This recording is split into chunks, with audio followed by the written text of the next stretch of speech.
dia, eu sou o professor Everson. Vamos para mais uma aula de relações interpessoais. Pessoal, eu vou dar continuidade ao conteúdo que a gente viu na aula passada, tá? Então, na aula passada a gente falou um pouquinho sobre é, respeito à diversidade e convivência ética na comunicação, certo? Aí eu falei um pouquinho para vocês sobre o conceito, né, que a comunicação entre as pessoas deve ser inclusiva, ética, a importância das relações profissionais e sociais, né? Falamos sobre o que é diversidade, a importância de respeito às diversidades, né? E também a ética na comunicação. Daí, diversidade e comunicação. Falamos um pouquinho sobre a comunicação deve apresentar pluralidade, é, evitar estereótipos e garantir voz em diferentes grupos, né? Falamos um pouco sobre comunicação inclusiva. E os exemplos de comunicação inclusiva. Daí eu falei ali sobre termos racistas e tudo mais. Falamos também um pouco sobre audiodescrição.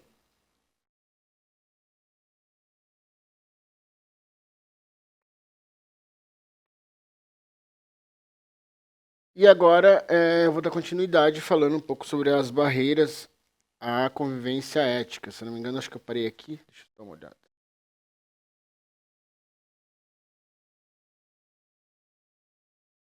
Travou de novo. Ah, não, tá indo. É.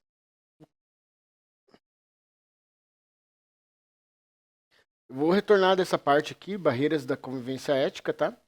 Então, primeiro, a gente tem que lembrar que durante essa questão da ética, a gente tem que lidar muito com a questão do preconceito, né? Que as pessoas sofrem dentro da sociedade e dentro de várias outras situações, tanto profissional quanto o ambiente escolar também envolve muito essa questão do preconceito, né? Muitas vezes o preconceito, muitas vezes não. O preconceito ele é algo que está intrínseco e enraizado dentro da nossa sociedade. Infelizmente, é algo que não vem de agora, é algo que já vem de muitos e muitos anos, né? Então a gente tem que saber lidar muito com essas questões, principalmente os meios de como você combater as várias formas de preconceito. Evitar os estereótipos, né? Às vezes a gente coloca estereótipos em vários tipos de pessoas, simplesmente pelo fato de como ela se veste, de como ela é, onde ela mora. Então, é importante a gente evitar isso também. A falta de empatia, que é que eu vou falar um pouco mais ali na outra slide, que vocês já, a maioria dos alunos ali, principalmente os alunos de técnicas de vendas, a gente trabalha bastante a questão da empatia, né? É importante a gente saber ser empático, se colocar no lugar dos outros, para que entender o que essa pessoa está passando. Muitas vezes a gente não sabe, né? Como trabalhar essas questões. E também essa questão da comunicação excludente, né? A discriminação pode estar nas palavras. Eu coloquei ali. Então, assim, muitas vezes a gente acha que vários tipos de comunicações, a comunicação pode, independente da forma que ela pode ser feita, às vezes ela está direcionada para todos os públicos. E a gente sabe que não é assim que funciona, né? A gente vê na televisão, por acaso, áudios descrições nas novelas, nos filmes, nas rádios não, né? Mas nas novelas, nos filmes, na TV aberta em si. Você sabe, alguém já assistiu a TV aberta com audiodescrição ou com a legenda, passando a legenda automaticamente para quem é público surdo-mudo? Surdo-mudo não, pessoal com deficiência auditiva. Já? Mas foi você que colocou, Lua? Ou a descrição, a legenda, ela já veio inserida dentro do. Já vem inserida dentro do próprio filme ou novela?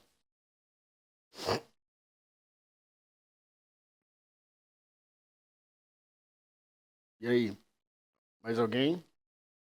Aliás, prof, Selma, a turma de vocês só tá com 6 alunos mesmo?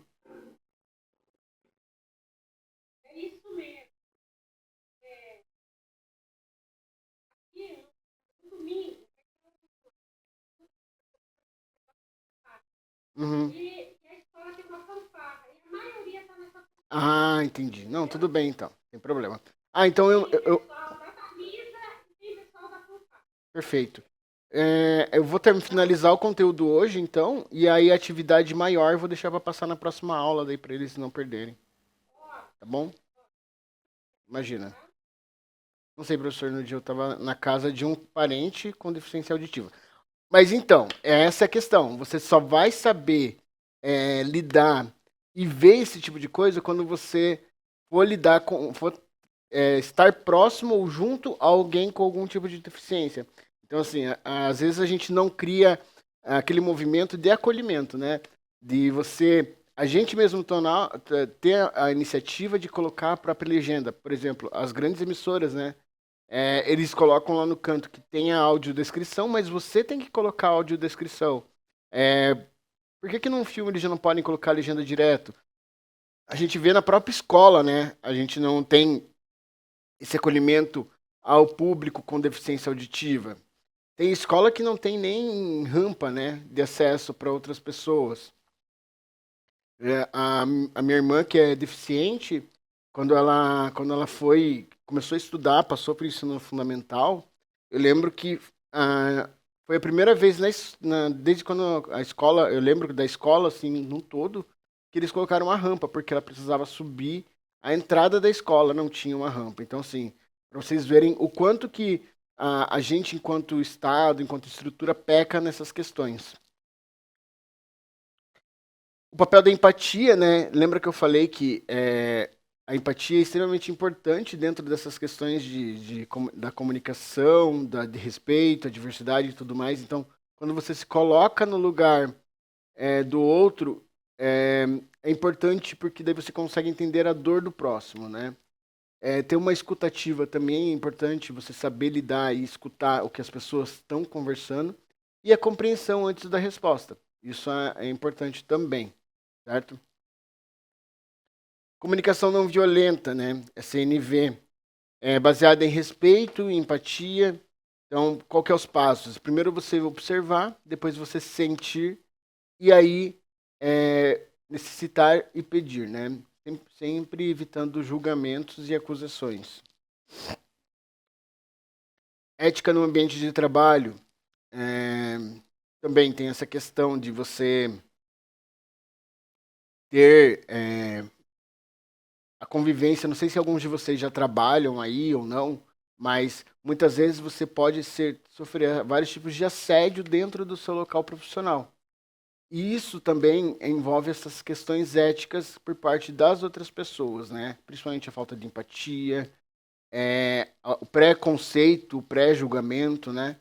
Então, isso é extremamente importante. Então, uma comunicação respeitosa entre colegas ajuda você a ter uma boa convivência, né? Uma valorização à diversidade cultural e social. Tem muitas empresas que valorizam isso, então a gente tem que focar nessas empresas que são diferenciadas. Um ambiente inclusivo também aumenta a produtividade. Eu não sei se vocês já ouviram falar, mas o Google, eles têm áreas de descanso que você pode ter durante o seu horário de trabalho. Então, assim, você está com sono, você está cansado, você pode ir lá no canto, dormir um pouco, depois você volta a trabalhar. Se você quiser ficar dormindo o resto da tarde, você pode. Porque, assim, o que, que eles entendem? Que a sua produtividade não depende da quantidade de trabalho que você tem, mas sim do engajamento que você vai ter durante esse período que você vai estar produzindo. Então, diz que depois que eles começaram a trabalhar dessa forma, a produtividade das pessoas que trabalham lá aumentaram bastante. Agora também tem a questão, né? Primeiro, tem a questão do Congresso, nessa questão das leis trabalhistas, a diminuir, né?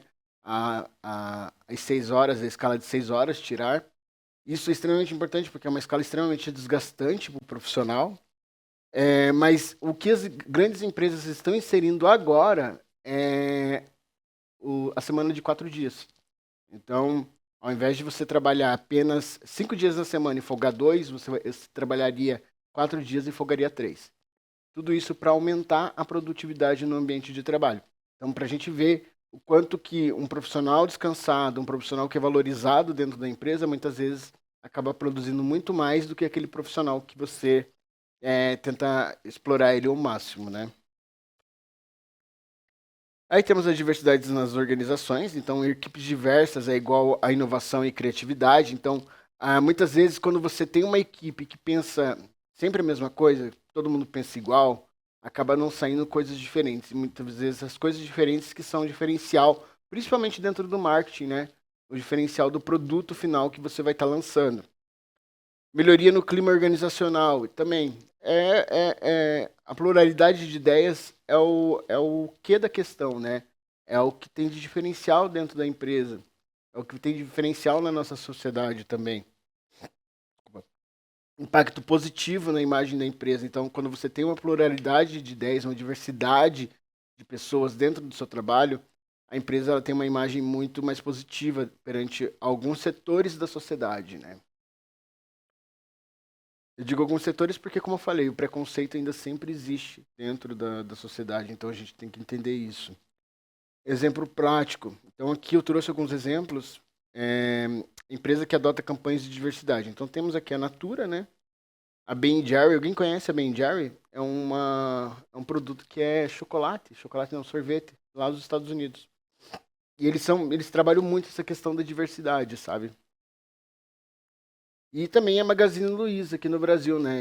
Eles tentam abraçar o público LGBTQIAPN+.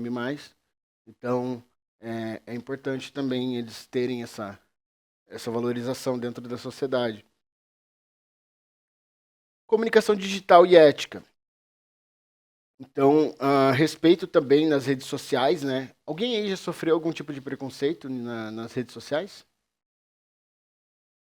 Alguém já sofreu algum bullying, né, dentro da escola através das redes sociais? Certo. É, combate ao discurso de ódio. Então, a gente vê hoje em dia uma rede social completamente inflamada com relação a essa questão do discurso de ódio, né? A questão da liberdade de opinião. Mas até que ponto chega a sua liberdade de opinião, né?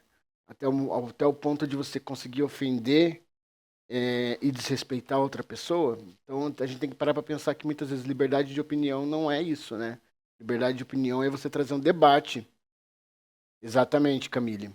Exatamente. É mais fácil perguntar quem não sofreu isso. Muitas vezes tem muita gente que sofre a todos os dias e a todo momento esse tipo de coisa, né? E a gente tem que entender que dentro da Constituição, a liberdade de opinião vai até o momento que você ofende uma pessoa ou um grupo de pessoas. Então, é importante você ter essa ética e esse cuidado do que você vai se expressar, porque liberdade de opinião é quando você traz uma opinião e você vai ter um debate dentro da sociedade com relação àquilo. E isso sim é uma liberdade de opinião ética e correta. A partir do momento que é uma liberdade de opinião que ofende minorias e ofende outros grupos da população, isso não é liberdade de opinião, se torna daí um discurso de ódio, né? Isso daí já não é legal dentro da internet. Responsabilidade na divulgação de informações. Então, sempre a gente olhar as informações e ter conferir da onde que ela vem, como ela foi, por quem é o autor daquela informação, checar outras fontes de informação para ver se ela é correta, se é verdadeira, antes da gente fazer a divulgação. Por quê? Muitas vezes a gente faz isso e está proliferando várias fake news, né? Então, é importante a gente estar. Hoje em dia o pessoal já está sabendo mais lidar com isso, mas no começo, quando lançou um pouquinho essa questão das fake news, foi bem complicado, né? Várias informações e a gente não sabia o que era verdade, o que não era. Então, é importante a gente saber lidar com isso. Direitos humanos na comunicação. Gente, eu quero que vocês foquem um pouquinho nessa parte aqui, porque eu vou passar uma atividade no final da aula para vocês, mas essa é uma atividade simples, só umas perguntinhas sobre a aula. A outra atividade que vocês vão ter que engajar e fazer uma atividade mais extensa, que vai valer como atividade do trimestre daí, tá bom? Que é sobre direitos humanos. Então é importante vocês prestarem atenção um pouquinho nisso. Então toda pessoa tem direito de se expressar, a comunicação não pode ferir a dignidade humana e a base para a convivência ética. É, direitos humanos. Vocês já devem ter visto falar isso aí, tanto em história, geografia. Eu acho que talvez língua portuguesa trabalhe um pouco de direitos humanos, mas nunca é bom de deixar de falar sobre isso. Porque todos nós temos os direitos humanos, mas será que todos nós é, será que todos nós cumprimos os direitos humanos? Será que a sociedade cumpre os direitos humanos dentro da nossa extensão territorial, dentro da nossa sociedade, dentro do nosso país, ou dentro globalmente também, né? Então, basicamente, a educação para a diversidade, ela tenta ensinar respeito desde cedo, tem uma formação cidadã e ética, e o uso da comunicação como ferramenta de inclusão. Então, dentro da questão dos direitos humanos, quando a gente vai tratar essa questão da educação, ética, diversidade, é, combate ao racismo, tudo isso a gente tem que levar em questão, em comparação, para ver se está sendo cumprido. E até a gente parar para refletir se você já não foi racista algum dia, né? Eu acredito que na vida é impossível ninguém ter sido racista um dia, porque a pessoa não nasce racista, mas por uma questão ética imposta pela sociedade, muitas vezes a gente se torna racista. Então é importante a gente saber entender isso e aprender a lidar com isso e não se tornar aquela pessoa que a gente não queira, né? Uma formação cidadã e crítica, isso também é importante dentro da sociedade, né? O uso da comunicação como ferramenta de inclusão é tão importante, né? A gente, quanto profissional de marketing, a gente saber o quão importante a inclusão é para a sociedade, acaba transformando a própria sociedade em si, mas a gente também consegue ver muitas coisas como oportunidades. A partir do momento que a gente abraça essa questão da inclusão, principalmente dentro do marketing, nós podemos ver uma oportunidade de negócio que muitas vezes outras empresas não veem. Então, você trabalhar essa questão da inclusão dentro do marketing, ser mais inclusivo e abraçar outros públicos, muitas vezes pode te gerar muitos outros benefícios. Não estou falando que você tem que abraçar essa questão da inclusão com uma segunda intenção. Não, isso aí você tem que levar para a sua vida também. Mas também não tem problema a gente ver como, enquanto mercadólogos, né, outras áreas e uma abertura no mercado para outras oportunidades dentro do marketing. E o benefício da comunicação ética, então, basicamente fortalece vínculos sociais e ela gera confiança e credibilidade e constrói sociedades mais justas, né? Desafios atuais. Aí quem já não viu, né? Fake news, intolerância religiosa, cultural e política, inclusão digital e acessibilidade, e ali a última é a atividadezinha que vocês vão fazer. Pessoal, peguem o caderno de vocês, temos ali o restante 15 minutinhos de aula, né? É isso, prof? Alguém pode me confirmar? 40, né? Não tem problema. Tá. Vocês têm 15 minutinhos Tem 15 minutinhos para responder essas perguntas aí, tá bom? Eu só vou dar uma pincelada para vocês verem o que vocês vão ter que fazer na próxima aula. Que daí eu vou deixar a aula inteira para vocês começarem a fazer, dividir os grupos e começar a fazer o conceito da atividade de vocês, tá? Então, basicamente, na próxima aula, vocês vão ter que planejar e desenvolver uma campanha de comunicação de marketing com foco na conscientização e valorização dos direitos humanos, certo? Por que eu estou fazendo isso se a relação a disciplinas interpessoais? Porque eu dou aula de comunicação de marketing para o segundo ano ali de Mandaguari, é isso? É isso, de Mandaguari. E para o segundo ano lá de Ortigueira, certo? Então, segundo ano de Ortigueira é técnicas de vendas, mas também entra nessa questão de comunicação. Então, cada grupo, aluno deverá escolher um tema específico dentro dos direitos humanos. Por exemplo, eu coloquei ali 5 temas que vocês podem escolher. Então, igualdade de gênero, respeito à diversidade cultural, inclusão de pessoas com deficiência, combate ao racismo, que é a liberdade de expressão, e direito à educação. Na verdade, são 6 temas. Liberdade de expressão está separado. Aí, o que vocês teriam que fazer? Definição do público-alvo. Quem será o foco da campanha? Jovens, adultos, comunidades específicas, empresas, sociedade em geral. Aí, justificando a escolha, né? A mensagem central da campanha. qual será o slogan ou frase de impacto da campanha. Exemplo, respeito é direito de todos. Escolhas dos canais de comunicação, onde a campanha será vinculada, redes sociais, rádio, TV, cartazes, site, eventos escolares ou comunitários, né? Criação de peça de comunicação, produzir um protótipo da campanha em que pode ser post para redes sociais, cartaz ou folder informativo e o roteiro para vídeo curto. Basicamente vai ser esse é o trabalho, mas na próxima aula eu consigo explicar melhor para vocês. Mas provavelmente eu só vou alterar aos 5 ali sobre peça da comunicação, onde vocês vão ter que produzir um vídeo e me enviar. Então eu vou evitar vocês, eu vou livrar vocês de fazerem a parte escrita. Porém, a campanha de vocês vai ter que ser feito por um vídeo daí, tá bom? Então voltando lá para a atividade de hoje. Vocês vão me responder essas 3 perguntinhas aí. Eu conto com as... Acho que a turma de Ortigueira não tá. Depois eu mando mensagem. Depois eu mando mensagem para eles. Mas... Ah, estão aí? Beleza. Ana, daí eu conto com você para poder visitar o caderno dos estudantes, tá bom? E aí podem começar. Qualquer dúvida eu tô aqui, tá bom?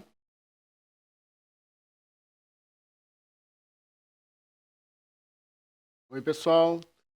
Só para finalizar, então, semana que vem não faltem para poder eu explicar o trabalho para vocês e o que vocês vão ter que fazer certinho. Por hoje é só e até semana que vem. Para a turma de técnicas de vendas até segunda e para outra turma até quinta-feira que vem. Tchau, professor. Tchau, tchau.